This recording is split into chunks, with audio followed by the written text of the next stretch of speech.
Good morning, Alex and friends. I'm Grace. Today is Monday, June 29th, 2026, and you're listening to Alex's News.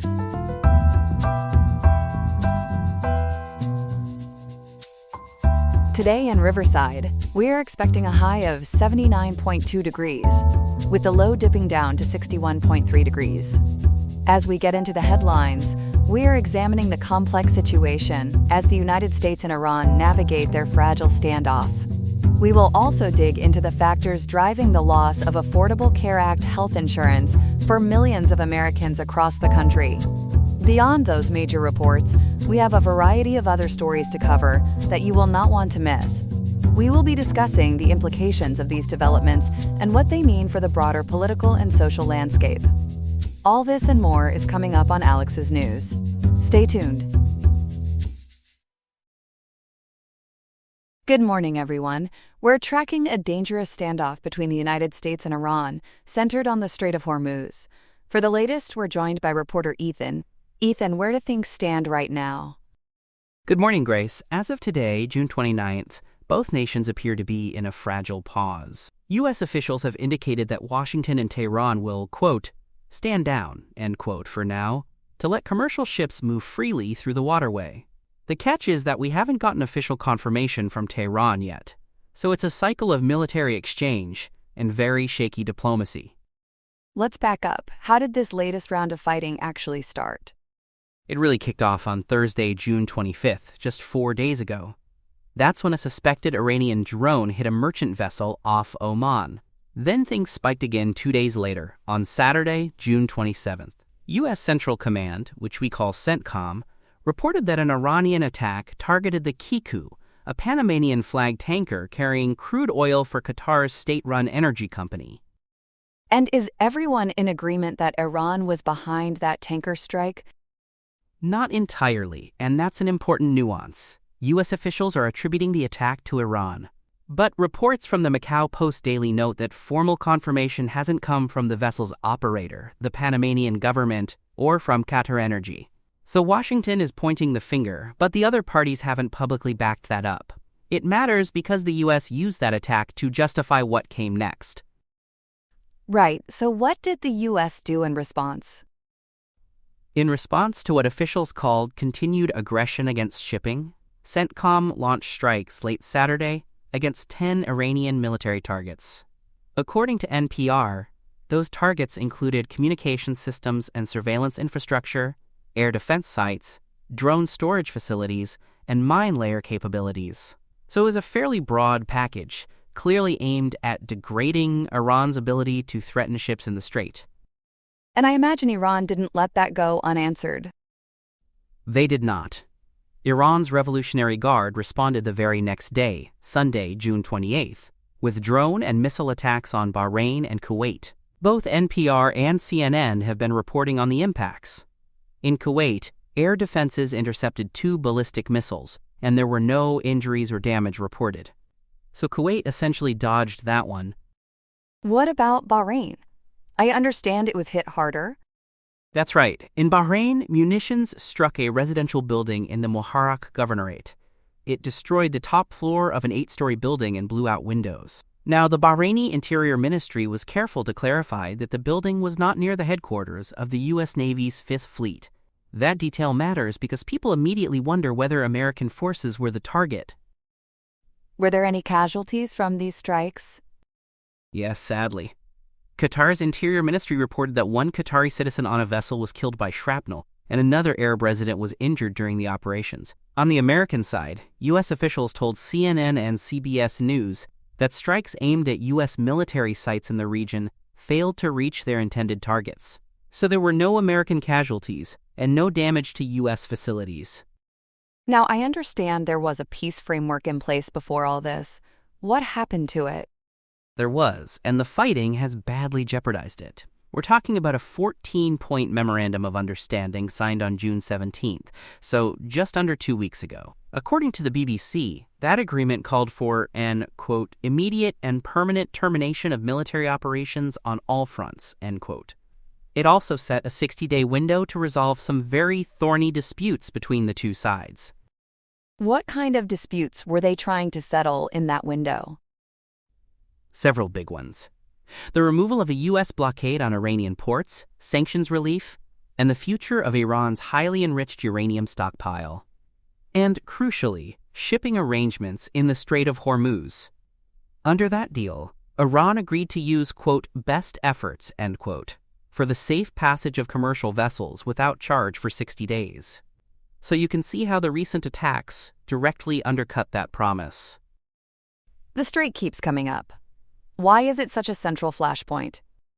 Because of its sheer importance to the global economy. The Strait of Hormuz carries 1/5 of the world's oil and gas, so whoever controls passage there has enormous leverage. Iran's foreign minister, Abbas Araghchi, has insisted that Iran alone must govern the waterway. He's warned that any parallel shipping arrangements not approved by Tehran would only increase tensions. Are there competing ideas about how ships should move through? There are, and this is where it gets complicated. CNN reports that 3 routes have emerged. There's a northern route, which is Iranian-controlled, a middle route, which was the pre-war path, and a southern route off Oman. The Revolutionary Guards have labeled any non-approved routes, quote, unacceptable, end quote. So even the basic question of where ships sail has become a point of confrontation. With all that tension, are the two sides even still talking? They are, but their stories don't match. And that's a real concern. A U.S. official told CNN that technical talks are, quote, on track, end quote, and that both sides agreed to meet in Doha, Qatar, on Tuesday. But according to ABC News and The National, Iranian Deputy Foreign Minister Kazem Garibabadi has cast doubt on that. He says no technical working group meetings are planned for the week, and that the Doha talks, quote, cannot be confirmed, end quote. So is there any reliable channel keeping them from all-out war? There is one bright spot. Deconfliction channels remain active following the Lake Lucerne summit in Switzerland, which was led by Vice President J.D. Vance. Those channels are basically the wiring that lets each side communicate to avoid accidental escalation. So even when the public messaging contradicts itself, there's still a line open behind the scenes. That's probably what's holding this fragile pause together. Ethan, this isn't only about Iran and the U.S., is it? There's a regional dimension too. Exactly right. The tension is compounded by ongoing violence in southern Lebanon. The U.S. brokered a framework agreement between Israel and Lebanon on June 26th, just 3 days ago. But it's fragile, because Hezbollah was not a party to it and has rejected its terms. So the very group doing much of the fighting never signed on. And is that fighting still going on? It is. NPR and the BBC report that on Sunday, Hezbollah killed an Israeli soldier in Deir Syrian village, and Israel responded by killing the responsible party. Israel's army also struck a 200-meter-long Hezbollah tunnel containing hundreds of weapons, and notably, it notified the U.S. before that operation. So coordination with Washington is continuing even amid the strikes. Is there a risk this Lebanon front could pull everyone in deeper? That's the worry. Israel's military chief of staff, Lieutenant General Eyal Zamir, warned that Israel is prepared to resume offensive operations in both Lebanon and Iran if required. And Iran's foreign ministry has said that any final deal with the U.S. must include a full Israeli withdrawal from Lebanon. So the Lebanon question is now tangled up with the broader U.S.-Iran negotiation, which makes everything harder to resolve. Let's talk markets for a moment. How are oil prices reacting to all this? Surprisingly calmly, so far. CNN noted that Brent crude rose just 0.9% to $72.20 a barrel on Sunday. So it's a slight bump, not a panic. Traders seem to be betting that the strait stays open and that this pause holds. But that calm could vanish quickly if the fighting flares again. And finally, what's the tone from President Trump right now? Very hard line.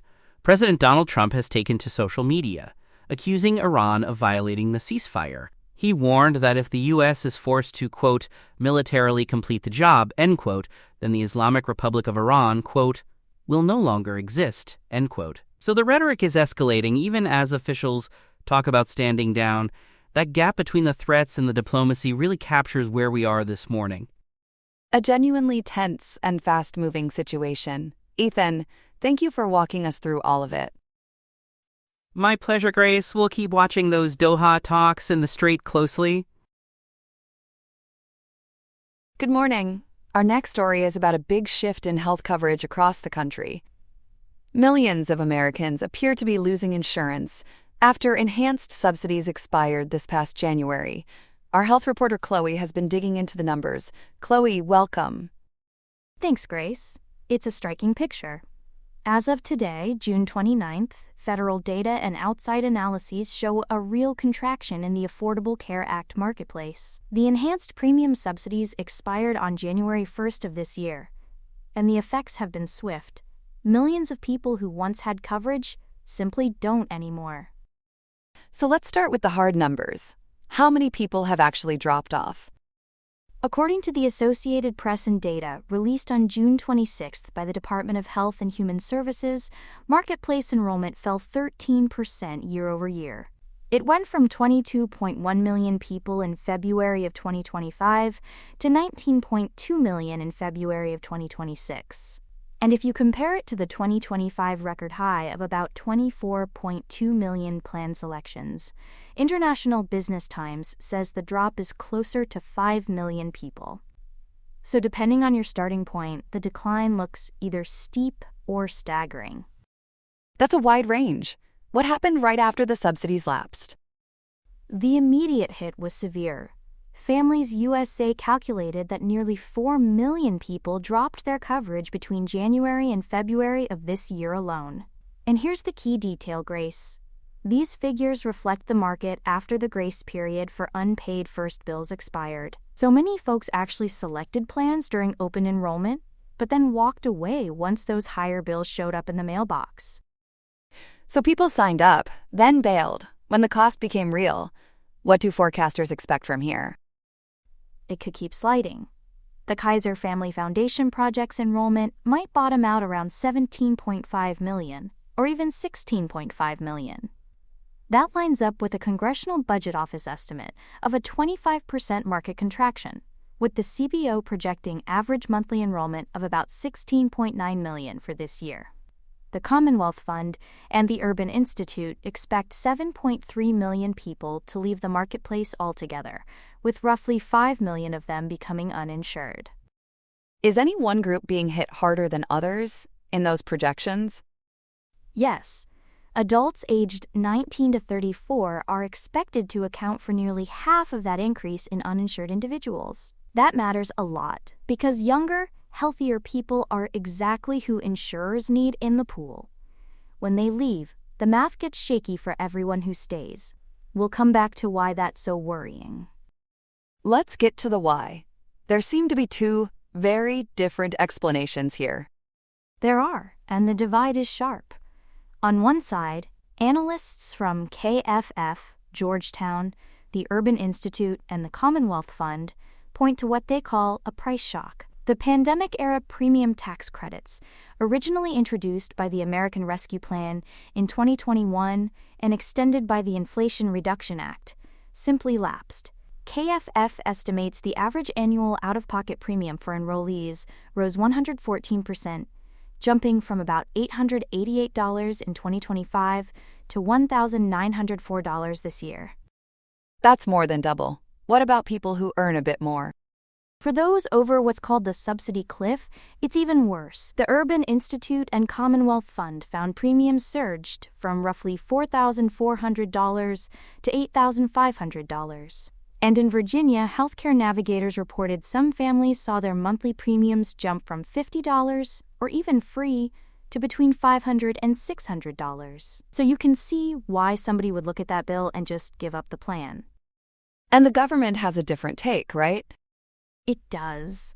The Trump administration and HHS attribute much of the contraction to a crackdown on what they call phantom, fraudulent, or improper enrollments.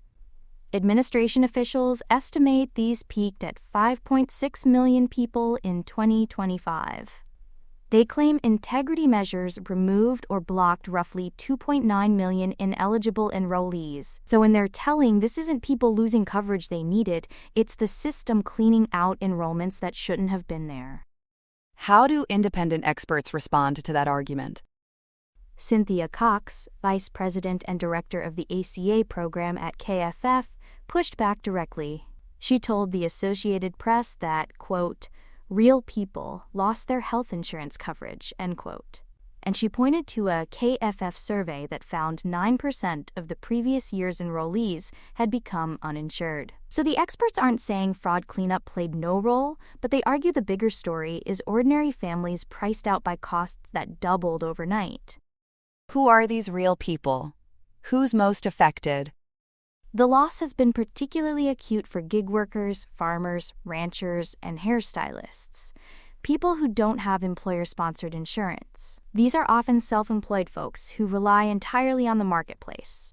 When premiums spike, they have no fallback plan from a job. So they're some of the first to feel it and some of the most exposed. Let's go state by state. Where is this hitting hardest? Florida got hit especially hard. It had 4.7 million enrollees in 2025, and 97% of them relied on subsidies. That's an enormous share of people suddenly facing bigger bills. So when the credits expired, Florida had more to lose than almost anywhere else in the country. What about Virginia, since you mentioned those navigators earlier? Virginia's marketplace enrollment dropped more than 19%. It fell from 371,000 at the end of open enrollment on January 30th to 298,000 by mid-June of this year. So in just a few months, you're talking about tens of thousands of Virginians dropping off. That's the same window where those families saw premiums jump into the hundreds. And out west, in California? California's story stretches into Medicaid too. Representative Jared Huffman noted that the California Hospital Association estimates up to 1.8 million Californians could lose Medicaid coverage. Meanwhile, some small business owners there report that comparable private coverage now costs upwards of $30,000 a year. So the squeeze isn't just on the marketplace, it's rippling across the whole system. This clearly became political. How did the subsidies actually lapse? It came out of a bitter struggle. In the fall of 2025, Democrats and some moderate Republicans pushed to renew the credits, and that fight contributed to the longest government shutdown in U.S. history. The House passed a 3-year extension on January 12th by a vote of 230 to 196, but the measure stalled in the Senate. Republicans there pressed for restrictions, including income caps and a ban on $0 premiums. I understand the Florida delegation made this very personal. It did get personal. Cuban-American members of Congress Maria Elvira Salazar, Mario Diaz-Balart, and Carlos Jimenez voted against the extension. That was despite warnings from Democratic leader Hakeem Jeffries that hundreds of thousands of South Floridians were at risk. So you had Florida lawmakers voting against an extension in a state where almost everyone on the marketplace depended on subsidies. Does the administration have a replacement plan? It does, at least on paper. Back in January, President Trump introduced what he calls the Great Health Plan to replace Obamacare. The proposal suggests returning funds directly to citizens so they can buy insurance, and it aims to lower drug prices by 80 to 90%. But it hasn't received congressional approval, and it leaves big questions unanswered, especially about coverage for people with pre-existing conditions. Earlier you mentioned younger people leaving. Why does that worry economists so much? Because of something called a death spiral. As November's legislative elections approach, economists warn that when younger, healthier customers exit, you're left with an older, costlier pool. That drives premiums even higher, which pushes more people out, and the cycle feeds itself. So today's 19% and 13% declines could be just the beginning if that dynamic takes hold. So where does this leave voters heading into the fall? Healthcare affordability has jumped to the top of voters' concerns. You've got millions facing premiums that doubled, states like Florida and California bracing for major losses, and a replacement plan still stuck in Congress. With the November 2026 elections coming, both parties know this issue is going to follow them right to the ballot box. It's shaping up to be one of the defining fights of the year. Really important reporting. Chloe, thank you for breaking it all down for us. My pleasure, Grace. Here are some other headlines. Turning to the legal beat, the Supreme Court is certainly keeping us on our toes. In a 6-3 ruling, the court decided that the government can pull the plug on temporary protected status for about 350,000 Haitians and 6,000 Syrians. Justice Samuel Alito wrote that the law bars judicial review of these decisions, effectively giving the Trump administration a green light. While Justice Elena Kagan found some presidential statements regarding the move to be repellent and racially inflected, Justice Alito disagreed, calling the explanation race-neutral. To sweeten the pot, the administration is offering a $2,600 bonus to Haitians who decide to leave quickly. This ruling has given a major boost to the president's immigration agenda, and the court is still weighing in on the birthright citizenship debate. In other court news, Bayer is breathing a sigh of relief as the Supreme Court protected them from state-level failure to warn lawsuits regarding the weed killer Roundup. In a 7-2 decision, Justice Brett Kavanaugh ruled that federal law preempts state claims since the EPA deems glyphosate safe. This ruling effectively mows down thousands of pending claims and reverses a Missouri verdict that had awarded John Darnell over $1 million. While Bayer says this is a win for science, the Make America Healthy Again movement is feeling a bit wilted by the news. Moving across the pond, Europe is feeling the heat in a way that is truly alarming. France just broke its all-time temperature record last Wednesday, with many areas soaring past 40 degrees Celsius. Germany followed suit with a scorching 41.7 degrees. Sadly, the heat has been lethal. Public Health France reports a surge in deaths, with over 1,200 people passing last Wednesday, over 1,400 on Thursday, and another 1,400 on Friday. That is at least 1,000 more deaths than the usual daily average, with 85% of victims aged 65 or older. The situation is so grave that Paris mortuaries are overwhelmed. One director reports his 32-place cold room is full, forcing some bodies to be stored 50 miles away in Chartres. City Hall and hospitals have scrambled to add 90 more spaces. The World Health Organization warns that Europe is warming faster than any other continent. Finally, we head to Venezuela, where recovery efforts are underway after multiple deadly earthquakes. An Israeli delegation of 16 professionals arrived in Valencia on June 29 to help. EU Foreign Policy Chief Kaja Kallas has mobilized €5 million in emergency assistance. The destruction is described as exceptionally severe. The Jewish community is also stepping up, with a fundraiser aiming for $2 million. So far, they have raised $176,000 to help the 80 Jewish families who lost their homes and the 200 others who are too terrified to return. That's all we have for now. Today's episode was made by Alexander King with Claude Opus 4.8, Gemini Pro 3.1, Gemini Flash 3, and Google Cloud Text-to-Speech. I hope you have a great day. I'll see you tomorrow, Alex.